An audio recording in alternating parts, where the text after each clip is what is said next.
Well, hello there and welcome to Nowhere to Hide.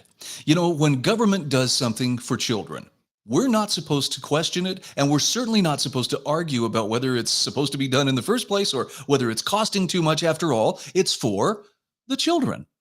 However, Idaho Department of Health and Welfare has a new director. He is doing a bang-up job of bringing accountability back to an agency that frankly does a lot for children, but sometimes it does too much. We'll tell you more about that in just a moment. Press club or bias all media, newspaper, radio. To be completely blunt here, Brian, and there are plans to expand indoctrination. That's right. Well, Idahoans are also concerned. Horror shot. That line would be moving a little bit farther west. I'm like crying. Nobody wants to see dark money is influencing policy in our state. Well, that's not how this works.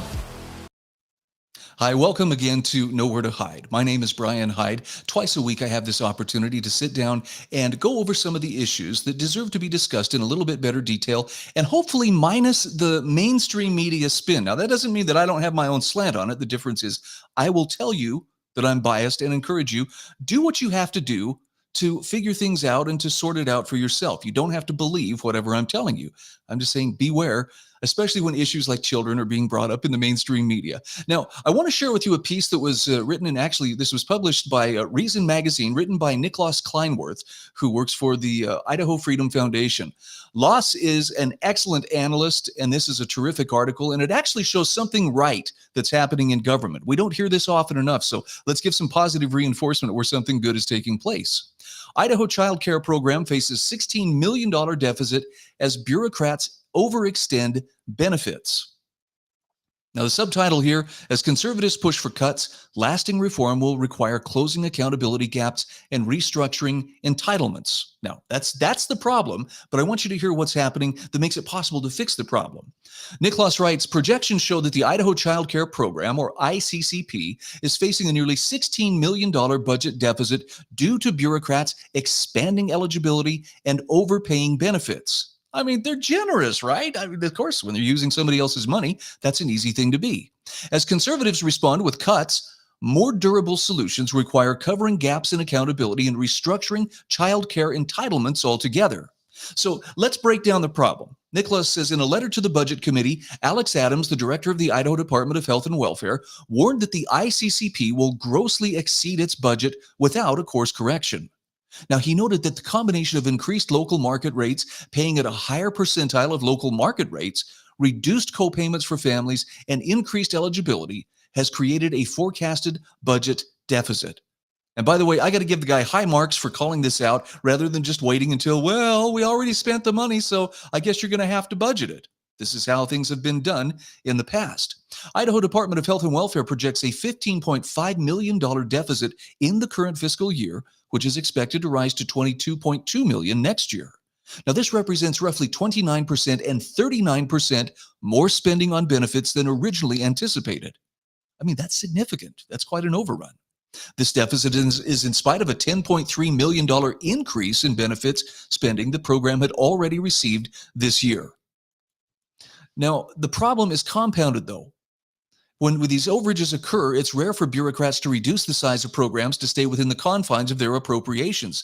And it appears the Idaho Department of Health and Welfare originally planned to squeeze legislators and, by extension, the taxpayers for the additional funding. How?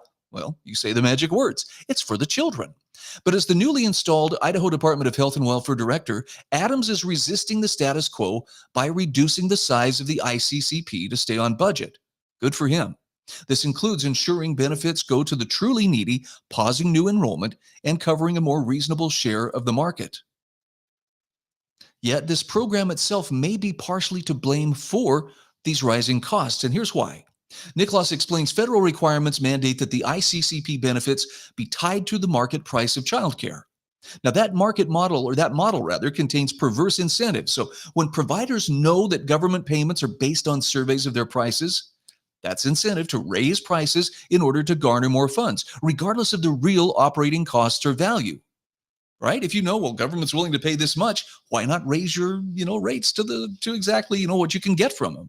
The ICCP was originally designed to provide child care support for low-income working families with children under 13.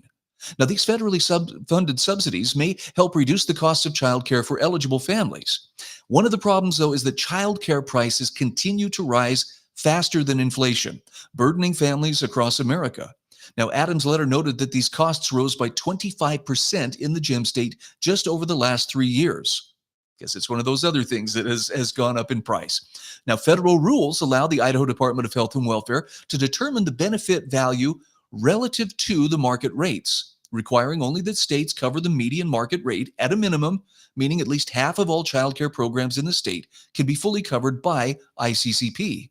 Well, Idaho Department of Health and Welfare went well above this minimum requirement by funding between the 75th and 85th percentile, the federal maximum. And again, why not? Subsidies? Yes, we'll help ourselves. And of course, why not raise the price? The taxpayers can afford it. They're just floating with cash. Well, so they like to think. But as Nicholas explains, this means that all but the most expensive child care programs in the state were covered under these standards. So in addition to this expansive coverage, the department reduced what little financial accountability existed in the program. Beneficiaries are required to share part of the cost of child care through copays, but the department reduced all rates by half. So not only that, now more people can qualify for the ICCP. So in 2023, the Idaho Department of Health and Welfare changed an administrative rule, raising the income eligibility threshold from 130% to 175% of the federal poverty level. That would be about $54,600 for a family of 4, which is $10,000 more than the statewide median. This expanded the pool of eligible households and corresponded with a sharp increase in enrollment. And why not? People think, well, that's just money sitting on the table. The question they're not asking is, whose money? Of course, it's the taxpayers. So the combined effect of these policy changes increases costs, reduces accountability, and this is the worst part, it encourages dependency. Though it is true that child care costs are rising, the real cause of the program's budget woes lie in overpromising on welfare without accountability and then expecting the taxpayer to make up the difference. And can I just say again, thank heavens for this Idaho Department of Health and Welfare director, the new director who is actually towing the line and saying, I'm not going to do that. I'm not going to just stick it to the taxpayers and tell the legislators, go ahead and squeeze them for a few more bucks so that we can have, the money that we want or require for this program. Now, Nicholas says Adams is right to cut the program size rather than seek additional funding to sustain the excess. So again, kudos. However, this is not a durable solution to a chronic problem within the bureaucracy. Lawmakers should consider policies that require agencies to get legislative approval for any state plan that impacts eligibility, benefit amounts, or program making. And this would also enhance transparency by removing a loophole around rulemaking and legislative routes for policy change. And finally, he concludes, moving forward, both the Legislative Budget Committee and the Division of Financial Management should report the fiscal impacts of proposed changes. This would allow lawmakers to more comprehensively understand the consequences of these proposals prior to their approval. It's a way of looking before you leap, I guess would be another way of putting it.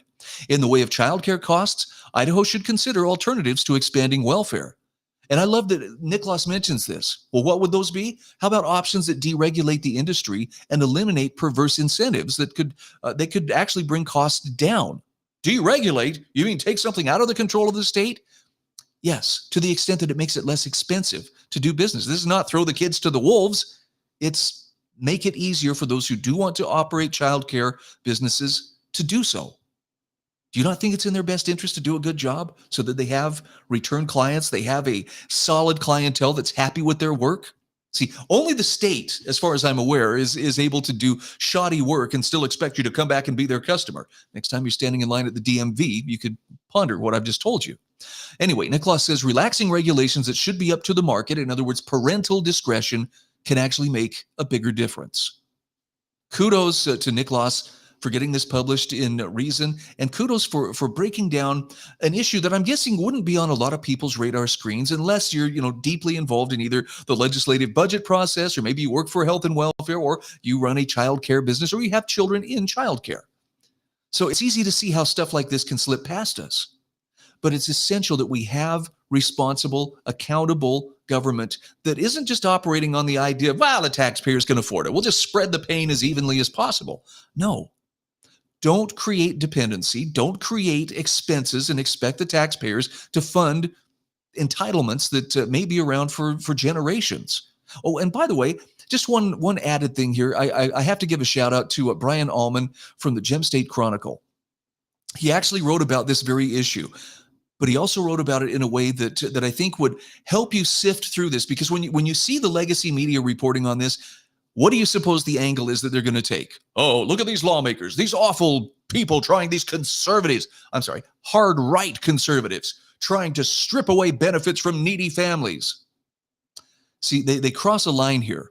And so Brian has written a really great essay about when journalism becomes advocacy. And on this particular issue, and he goes into great detail, he has terrific charts and graphs and numbers that you can examine for yourself. I mean, he's really done his work on this. He warns that the advocacy that these journalists engage in, and he singles out the Idaho Capital Sun as one of them that just tries to spin it in the way, but we have to do this. We have to increase the eligibility. We have to increase the amount of spending. Why, to not do this for the children would just be cruel and extreme. I think that's a word they might use. But what Brian Allman points out here is, rather than advocating directly for increased, government subsidized healthcare, what they do is kind of a sneaky way. They just only interview sources that will advocate for it. So we talked to this expert and they said what we want to portray. And we talked to this expert who coincidentally agreed. Wow, what a happy coincidence. So as you can see, all the experts agree. And even though we're not openly advocating, we kind of are, because that's what we're sharing with you as, the authoritative point of view on this. Yeah, this is why you have to be very careful. Anything coming to you from any kind of mass media deserves a second look, and it deserves a healthy sense of skepticism, simply because they will take advantage and they will definitely try to steer you in a direction of their choosing. I say, make up your own mind. Think about it for yourself. Be willing to do your own homework. And with that, I'm Brian Hyde, and this is Nowhere to Hide. Press Club or bias all media, newspaper, radio. To be completely blunt here, Brian, and there are plans to expand indoctrination. That's right. Idahoans are also concerned. Horror shot. That line would be moving a little bit farther west. I'm like crying. Nobody wants to see Dark money is influencing policy in our state.